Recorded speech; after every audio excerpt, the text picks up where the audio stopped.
I feel like the one thing we can talk about in life is just the red flags that exist that sometimes people just don't pay attention to. Like they'll see these flags, but they never pay attention to them at all. So I feel like the Country Wayne series has kind of been showing us that, like over and over and over again. Just give me this right now. Anthony, let's go. Shayla, what is wrong with you? What is wrong with you? This ain't what, man, when women do this right here, this don't let him put you. Listen, if you was my sister, you shouldn't have went over and talked to my wife. Your wife? What do you mean your wife? No, you can kind of see exactly what's going on here. The amount of red flags that I think that Anthony has seen, like you and I can really and truly step back and be like, wait, what? The amount of red flags he's actually been through. I found a piece of long form content on the Rise Above, Kevin Lanning platform. And with Kay, I think it's Sorensen is her name. But you'll see exactly what's going on. I'll probably run it on the screen. However, in this particular platform, she just talks about, her battle with addiction and, and drugs and, and alcohol.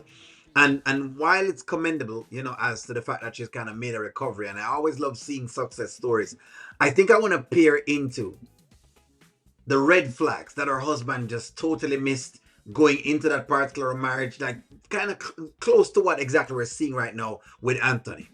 This is what I was looking for, right? We got engaged on my 19th birthday. My parents were like, what is happening? Because I didn't grow up in a home with religion. Like we would go to church on Christmas and Easter, but it wasn't really a part of our daily lives. And so they thought like, this is strange. Like we love the results. She's sober. She's doing good things. But what is all this weird stuff, getting married? And he just said, I'll take care of her. Like, so stop right here. So notice that this is like, yet again, this is like one of those other, places. So this guy pretty much has met her when she was about 19. That's the time he kind of met her. Hey, I guess he's thinking, hey, it's an attractive woman. I'm going to marry her nonetheless, regardless of the mere fact that she has like an alcohol addiction thing going on. That's not like a flag for him at all. And again, I'm not saying people can't recover as they go along, but I'm just saying that he's not even saying, maybe this could be actually something in the future and I may need to watch out for that, because you kind of have to kind of do that. It is what it is. I couldn't fault anyone at all. If I was someone that kind of did drugs before and I got sober, I couldn't fault anyone at all for making sure that they're paying attention to that. Don't worry about it. I'll make sure she finishes college. Like, I want to marry her. With the church, I had this amazing marriage, a man that really loved me. I graduated and I get this really good job. And the first weekend that I am on staff, they send me to the sales conference. And I get there and it's like a full bar. And I'm like, it's been a while since I drank. Everyone here is drinking, no big deal. And I get blackout. And you know how that was going to work. Like the moment, it's almost like I could know exactly where she's going with the story. Because that's the thing with drugs and alcohol and substances. It's almost like the moment you start to convince yourself that, hey, you can, overcome it, or you're better than what's going on, or stop thinking that you can actually manage without those coping skills. Of course, yes, you're going to relapse. Have the time of my life and I'm drinking with everyone else. And I'm like, oh, this is cool. Like it's acceptable. I'm okay. I haven't, no consequences. I didn't really tell my husband. Like I just said, we had a few drinks. He was not super stoked, but like nothing really happened. All right. So here we go again. Another red flag again. So in other words, another flag. So she's had a few drinks. So he knows the past that she's pretty much had before. She's had a few drinks, nothing with that, pretty much like give him like, hey, let me pay a little more, closer attention to her. Let me kind of watch to see exactly if this is a pattern. Is there something going on? That's what I'm talking about. And as I showed y'all before, and as we've been watching the Kountry Wayne skits and you've been seeing it, right? Even with Anthony, like all those red flags are just gone. It doesn't matter what the flags are. Even complain about, say, even the whole idea of him, doing whatever he did with Amber, no flags are being watched, or whatever Amber did with him, or no flags are being watched, because we could also say that too. She didn't pay attention to the red flags either, even when Shayla was around. It's just how we just don't pay attention to those red flags even while they're happening. We're just so inundated with love and we're just so infatuated that, hey, who cares? And I started hiding alcohol when I got home from traveling. I would ask to travel more because I could have that secret life, right? One night we were at a sales conference and we were all down at the bar. I was totally blackout drunk. I don't even remember how I got to where I did. And then I wound up in another man's bed. And I was like, yes. And I was like, okay, now this is an issue because I loved my husband. And there had been no consequences before that. But there you go. I feel like that's kind of the biggest piece of the puzzle. When there is no consequence for a person, it doesn't matter. You know, and I know I talk about a lot when I talk about like consequence in terms of when guys versus, you know, females. You know, a woman will come back faster, you know, and, you know, ladies could pretty much disagree with this if you want, but that's just the reality we've seen. A woman will come back faster when it comes to consequences versus a male. Talk to the men who get out of jail, and they'll give you a whole different story. I remember working with a couple, you know, clients who yeah, when they get recently out of jail, it's hard for them to get certain jobs. It's hard for them to go certain places. It's much easier for a woman inmate than it is for a male inmate. Those consequences matter. Like, you have to give people consequences, because if you don't, then what happens is that, hey, they just keep going. Much like what we're going to see. this was like, I didn't mean for this to happen, right? Like, I have an incredible marriage. Why on earth would I sacrifice? I mean, and so I actually went home and told him and was like, I'm so sorry. This will never happen again. And we went through counseling. I mean, he was rocked, as he should be. And he was like, okay, like, let's work on it. He's like, but you got to stop drinking. All right. So before she gets into her next spiel, so watch this again. So now she's done all the alcohol. She's also now wound up in someone else's bed. No more red flags. Like, he's still there. He's still hanging in. But that's the thing with men, ladies. Men really do marry for love, contrary to what women think. That's the thing, because what else can you marry for? Like let's really talk about, as a man, what else can you really and truly marry for? Is it, if you say sex, then hey, they could get sex all over. You know, access to sex, is that what you're saying? They could buy it. You know, I think sometimes women forget that. Like men really marry because they actually love, and they're trying to see exactly if they can get this family that they've been told that they need to get to be a right person. But that's just what it is. You know what I mean? It's just what it is. They sometimes just end up getting, you know, the harder part of the bargain. It's just what it is. That didn't even cross my mind. I was like, I have to stop drinking. What do you mean? Like, okay, but zero intention to actually do it because I didn't connect the two. All right. So so here you're saying exactly what she's saying. I can bet you that while she was going through all of this, right? And hey, I could be wrong. I don't know. I'm just kind of giving you a perception here. I could bet you though that while she's been going through all of this, he was seeing those behaviors, but he just wasn't watching them. To him, it was just that he loved his wife, and he's really and truly trying to get back with his wife, and he's trying to make things happy, because you're told happy wife, happy life, which is why personally I don't believe in the theory of happy wife, happy life, because I feel like you can't give someone 100% reins. You just can't. Me saying, hey, babe, you can do what you want and spend what you want. No, that would be risky.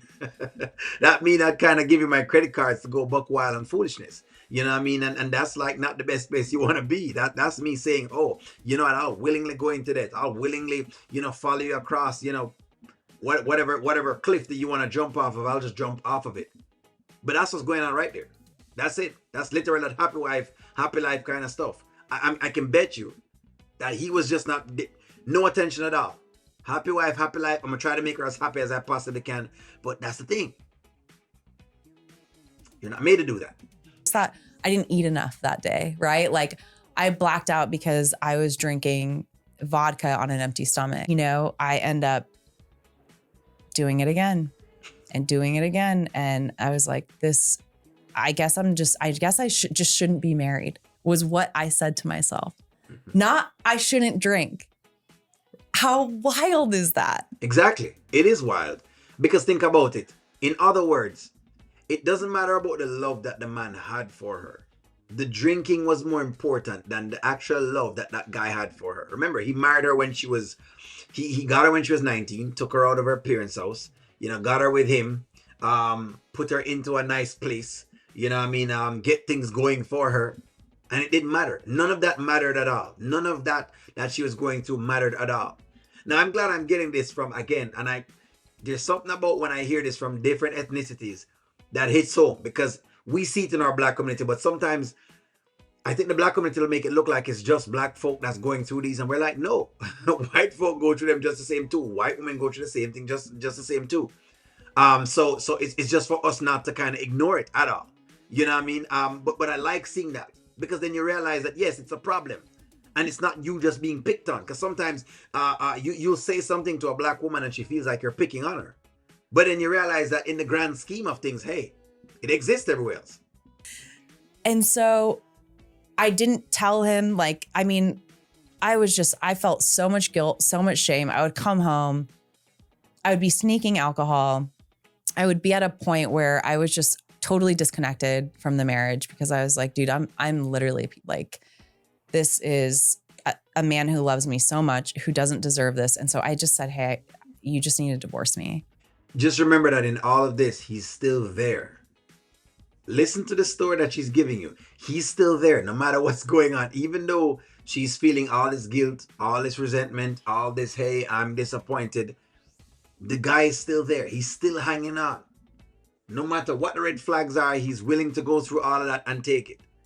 Now, I hope that guy has done a bunch of therapy and a bunch of counseling, because I can tell you right off and right now, he has a lot of baggage that he's going to have to offload. He's going to have to offload all those baggages, because imagine him picking up the next girl. What is he going to think? You know what I mean? What exactly is he going to think? I'm hoping that he's actually, now probably paying to the, to the red flags, pending their divorce, that is. Like, I think that I have some things I need to handle. I convinced myself that I made the wrong decision to get married so young. And then I had all these other actions in the background to kind of back it up. And then I just made it very easy for him, because I just started to do more and more. And he's like, it was awful. He finally granted me the divorce. Yeah. We had 2 mortgages. We had this incredible life. We had moved to the mountains to get me out of the environment that I was in. And because it's a geo, right? You got to move. It's not the drinking. It's right. It's never your the environment. Drinking. And then within 6 months, I'm running a business. I have zero. I'm not qualified to be there, but God always puts me in these places that I'm not qualified. I'm running a business. I have staff. I'm doing cocaine with my clients. Dude even moved her to somewhere different. That's actually how much he didn't even care about the red flags. You know what I mean? You're seeing it now in the whole Anthony, Shayla, and Amber saga. And I said to y'all, I don't want y'all to miss what's going on with Kountry Wayne stuff. You know what I mean? Some of it is comedy, and it's great because we love the comedy. But I don't want y'all to miss the topics that they bring up in there, because they're not far-fetched. I know the stories sound very far-fetched, but you're like, hey, and I'm kind of giving y'all stories that shows y'all. Red flag after red flag after red flag this guy has seen. But hey, I'm still put up with her. He's still allowed whatever was going on. And I'm sure you will have, women seeing red flags on men as well too. And, still put up with the same thing. I'm sure you'll have that as well. But, we're kind of pinpointing to the Anthony story and showing you exactly from a guy perspective how a lot of times men don't pay attention to the red flags. We just don't. There's something about the pum pum that will make a man just miss all of the marks, and he'll miss all of the red flags, and he'll forget about everything else. And they show it in the Rappy story. And that's why I guess that's what you guys call these days simping. That's exactly what simping is. Simping is missing the red flags, not seeing exactly what you're supposed to see, not looking with a very objective eye, but instead using your brain to think, hey, you know what? I'm just trying to work to get some pum pum. So I'll do whatever it is, and I'll say yes as many times as I possibly can. And I'll just, ponder, because I just want her to like me, and I want to be loved, or whatever else it is. And so, yeah, you'll get your money taken away with that. But hey, Let me know what y'all think. Give me y'all's feedback on this. Do people just miss the red flags a lot of times? Have you ever missed the red flag? I know I have missed the red flags a couple times. So don't feel like O'Neal is perfect. I've missed the red flags before. But over time, you kind of get better and you get to understand maybe you need to pay more attention. Have you ever missed a red flag? I don't know. Let me know what y'all think. Like, share, comment, subscribe, and talk to y'all soon.